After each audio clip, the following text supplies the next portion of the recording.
Ya la tenemos en línea la doctora Claudia Rodríguez Gabriel. La saludamos a la doctora Rodríguez, siempre es un gusto tenerla con nosotros. ¿Cómo le va, doctora? Bienvenida a Sin Censura. ¿Cómo está usted? Hola, buen día a toda la audiencia y buen día a su equipo también. Justo estábamos hablando, doctora, de una suba de casos de gripe, y bueno, gripe con cuadros bastante fuertes, ¿no? De gripe cuando todavía hacía calor, ¿no? Hoy ya estamos en un cambio de temporada, pero hasta hace 48 horas teníamos calor en Formosa y sin embargo había empezado una oleada de casos de gripe. ¿Qué nos cuenta de ese tema, doctora? Sí, así como tal cual como dice usted, Gabriel, estamos en un aumento inusitado, anormal diría yo para esta época del año.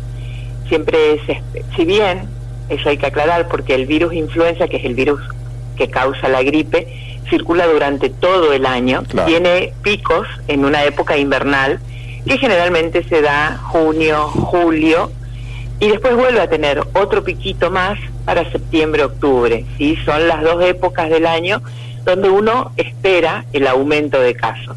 Pero este año tenemos esta hora, que en realidad nosotros ya lo venimos viendo en la provincia a mediados de febrero, más o menos ya empezamos a tener algunos casos que en el oeste formoseño, que nos daban todos los hisopados para COVID negativos. Entonces dijimos, bueno, acá está circulando algo más. Ya teníamos el antecedente que en Salta estaba circulando y dijimos, acá hay algo más, y bueno, empezamos a hacer la búsqueda de otros virus respiratorios que empezaron a desplazarlo al coronavirus. Claro. Y en esta época en realidad, que es una época de más cantidad de lluvias, nosotros en realidad estamos haciendo vigilancia para dengue, porque es lo que esperamos en esta época del año. Así que bueno, vino el virus de la gripe, lo corrió un poquito al coronavirus, lo corrió al virus del dengue y tenemos un aumento de casos. O sea, es un aumento de casos, no son muchos los casos, pero lo que pasa es que los pocos que hay para esta época del año no es habitual, entonces claro, parecieran muchos más de lo que realmente es. Y el cuadro de síntomas, doctora, disculpe, el cuadro de síntomas es también más fuerte, porque la gente comenta de que le agarra fuerte al que se enferma de sí, gripe en esta época, realmente lo deja bastante mal. Sí, tenemos de todo en realidad. Hay gente que no pasa con más que un resfrío, una congestión, pero en general lo que se escucha y lo que estamos viendo es que sí, tiene síntomas muy fuertes, mucho cansancio, mucha tos y mucha fiebre. Ajá. Son los tres síntomas que más se están notificando, y es como que a la gente le sorprende, porque no es lo que uno espera para una gripe, ¿no? Que por ahí es algo más congestión, me quedo un poquito de agua de reposo y sigo. Y esto es como que a la gente lo tira más, lo deja, le da más, nosotros decimos astenia. Astenia es la falta de ganas para movilizarse. O sea, le falta ganas, le falta fuerza a la gente. Pero bueno, igual ya está mermando, muy lentamente, pero ya está mermando la cantidad de casos que van apareciendo. Bueno, me alegro. Y como bien decía al principio, sí, la campaña de vacunación se adelantó. Generalmente las campañas de vacunación antigripal se largan en abril aproximadamente, porque uno trata de preparar el organismo para la época, como yo le decía, junio, julio, que es la época fuerte del virus influenza, para que esté preparado. Pero este año, bueno, tuvimos que adelantar, se adelantó todo, se adelantó el envío de las vacunas antigripales y se adelantó también la fecha del inicio de la campaña. Bueno, y está la cuarta dosis que habíamos hablado la última vez que charlamos con usted, doctora, que tan amablemente nos comentaba. Ya se anunció, tal como usted lo había adelantado, que comenzó la aplicación de la cuarta dosis de las vacunas contra el COVID-19. Si nos recuerda entonces cuáles son los grupos, ¿no es cierto?, que a los cuales se habilitó para recibir la cuarta dosis. La cuarta dosis tenemos aquellas personas mayores de 50 años que hayan recibido en su esquema inicial 2 dosis de Sinopharm como tercer dosis adicional cualquier otra vacuna. Correcto. Ahora le correspondería su cuarta dosis, que sería el refuerzo. Como mínimo, entre esa tercera y cuarta dosis, tienen que haber 4 meses de diferencia. El otro grupo es el grupo de mayores de 12 años que tienen como factor de riesgo una enfermedad inmunosupresora, es decir, que tenga comprometido su sistema de defensa. Puede ser un trasplantado, puede ser una persona que esté recibiendo tratamiento quimioterápico o que haya recibido y haya terminado hace poco, aquellas personas que como tratamiento reciben corticoides en altas dosis y en forma crónica, ¿sí?, en un tiempo prolongado, los pacientes con VIH o cualquier otra enfermedad infecciosa que afecte el sistema de defensas de la persona.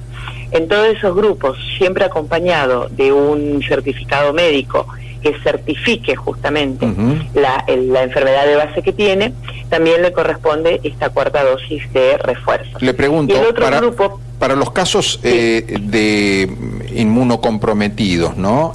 ¿También rige esta regla de los 4 meses, que tiene que haber una distancia de 4 meses con la tercera dosis, mejor? Sí, menos mal, me hizo recordar. Sí, tengo varias cosas que tengo que ir diciendo de cada grupo y justo...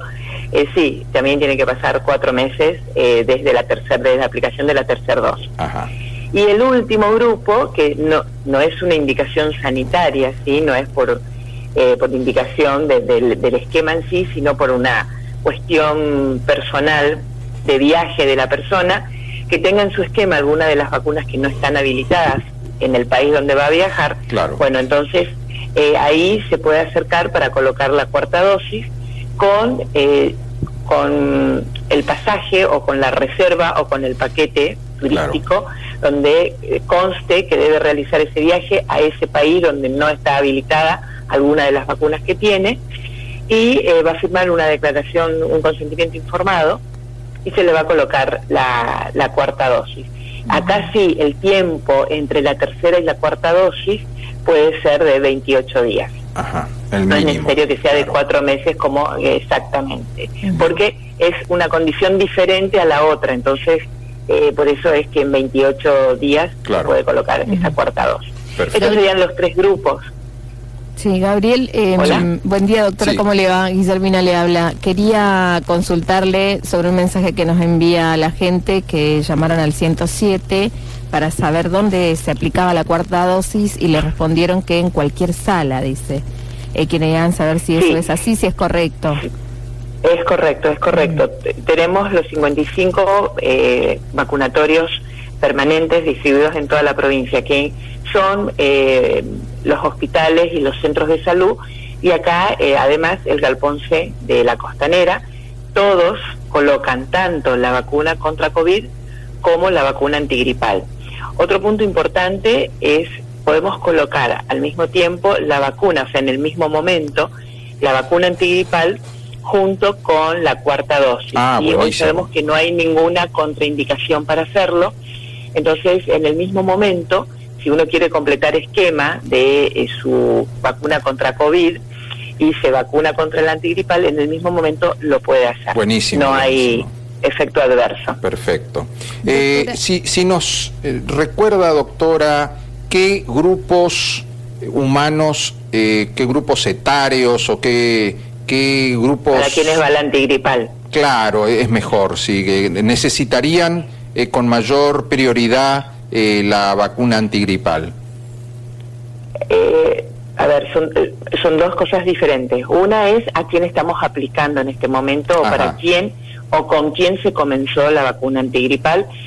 Bueno, como siempre, personal de salud son los primeros en vacunarse, y en este caso acá en la provincia comenzamos con embarazadas, en cualquier mes de gestación, en cualquier trimestre del embarazo, con las puérperas, que son las mamás que han tenido su hijo hace poco y no fueron vacunadas con la vacuna antigripal durante el embarazo, y desde ayer ya estamos incorporando el cuarto grupo, que son los pediátricos, ¿sí? Los niños y niñas de 6 años a 3 meses, de 6 meses a 3 años.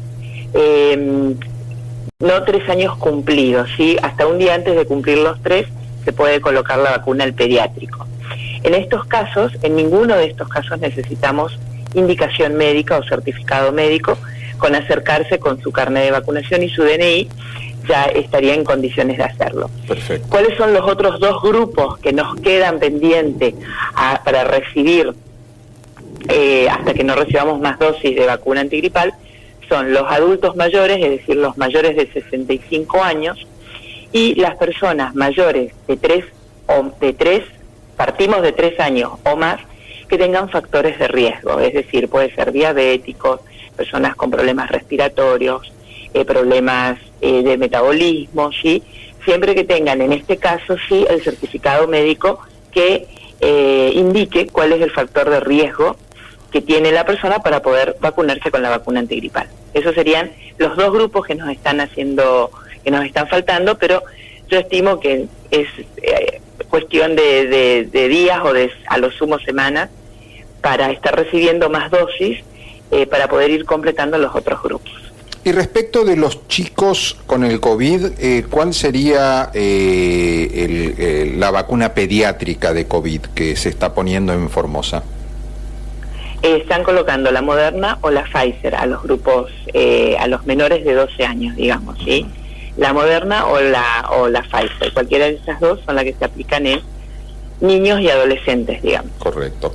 Hoy, cuando hablamos el otro día, veíamos que había unos cuantos miles, digamos, que no se pusieron la segunda dosis. ¿Esta gente puede ponerse en cualquier momento la segunda dosis? Sí, en cualquier momento puede colocarse la segunda, la tercera, la cuarta no, pero la segunda y la tercera sí, y aquellos que no se han vacunado todavía, que seguimos todavía, cada vez es más chiquito el porcentaje, pero hay un porcentaje que todavía no ha iniciado esquema de vacunación contra COVID, lo puede hacer en cualquier momento. En esos vacunatorios fijos que estuvimos hablando, se puede colocar puede o iniciar o completar su esquema de vacunación contra COVID, en cualquiera de ellos.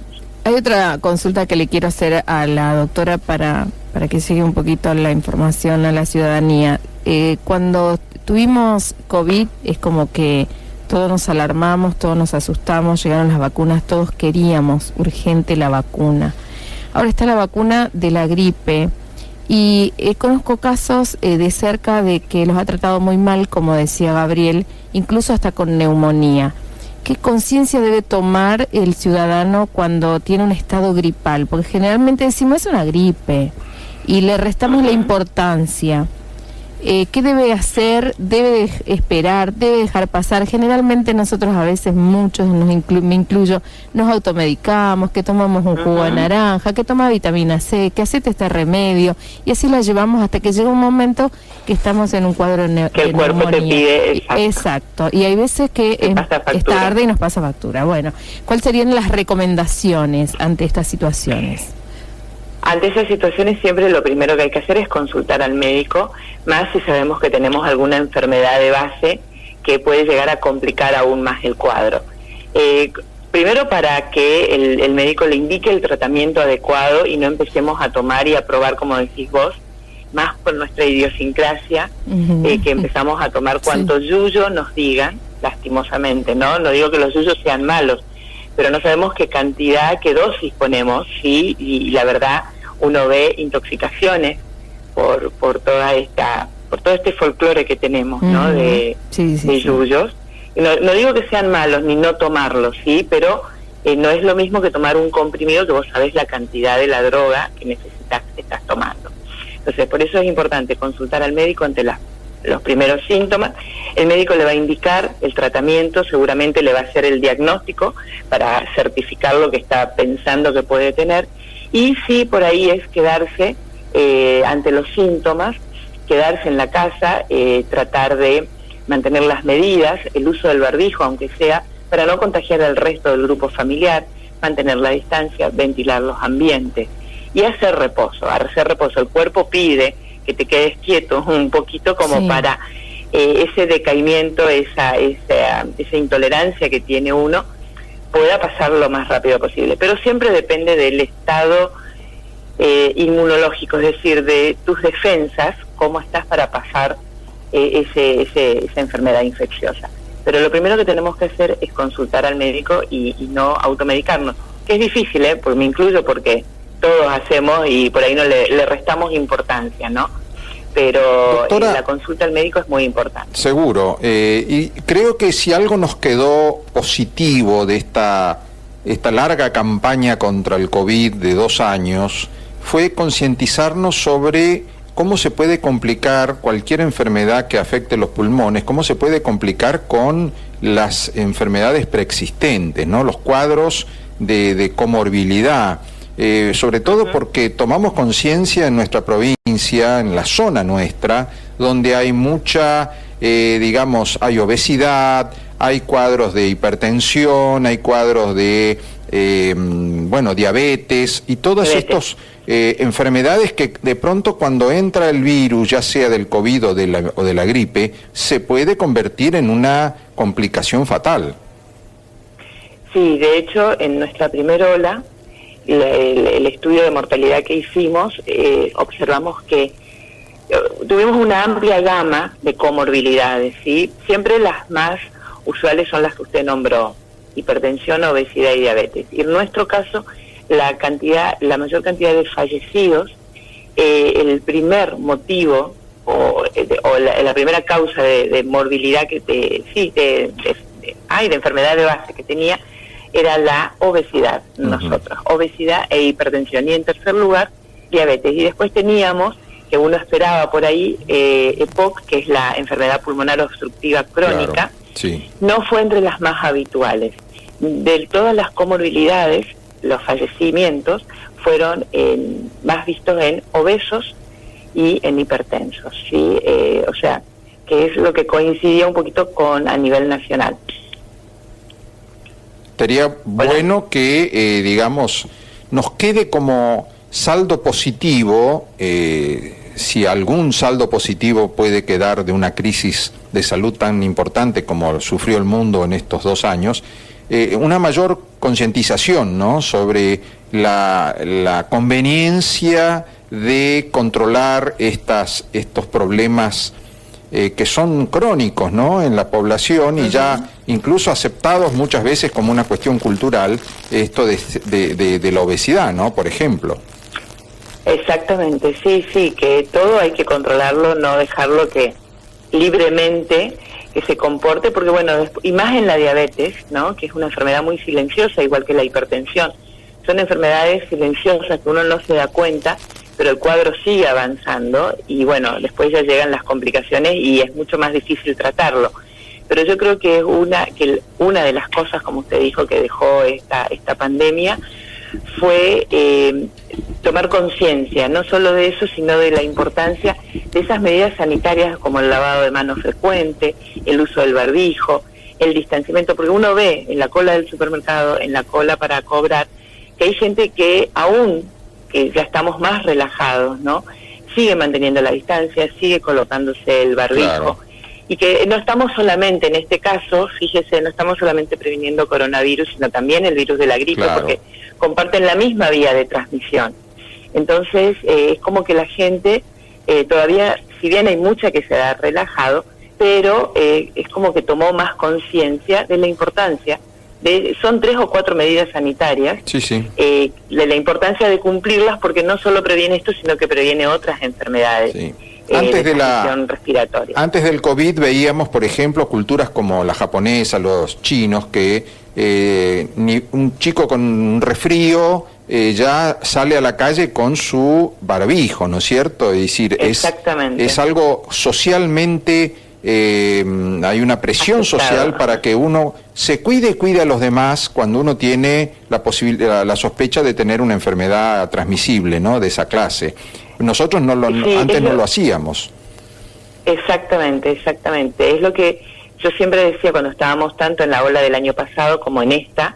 Nosotros, hablando de COVID, el grupo de edad más afectado, que con mayor cantidad de casos positivos, ¿sí?, era el grupo de los adultos jóvenes, vamos a decir de 20 a 39 años. Es donde veíamos la mayor cantidad de infectados. Pero la mayor cantidad de fallecidos la tenemos en los grupos mayores, en nuestros adultos mayores. Y en esta segunda ola se notó más todavía, porque el promedio de edad de los fallecidos alrededor de 78, 79 años. Y yo lo que remarcaba siempre cuando me entrevistaban era que todos los chicos deben cuidarse, deben mantener esas medidas, porque en realidad a ellos no les afectaba mucho, clínicamente hablando, ¿sí? No tenían muchas complicaciones, pero sí al contagiar o al infectar al adulto mayor que estaba en su casa, que podía ser su papá, su mamá, su tío, su abuelo, a ellos sí tienen enfermedades de base y a ellos sí se les podía complicar y podían terminar con la muerte. Entonces, como usted decía, no es solamente para uno esas medidas, sino que tiene una connotación social. Me estoy cuidando a mí, pero estoy cuidando a mi entorno también. Totalmente. Por eso es importante, yo creo que eso es algo que dejó la pandemia, ¿no? El grado de concientización, que son medidas no para uno, sino que son medidas que impactan en los colectivos. Totalmente. Doctora Claudia Rodríguez, como siempre, una explicación muy clara y muy interesante. Ha sido un aporte el suyo, un aporte personal muy valioso para la comunidad formoseña, haberse, digamos, a través de los medios de comunicación, haberse prodigado, haberse puesto a disposición de todos los comunicadores para que podamos consultarla estos detalles que son tan importantes, ¿no?, para que la gente tome conciencia. Le agradezco mucho, doctora. Bueno, no, por favor, gracias a ustedes también y saludos a toda la audiencia.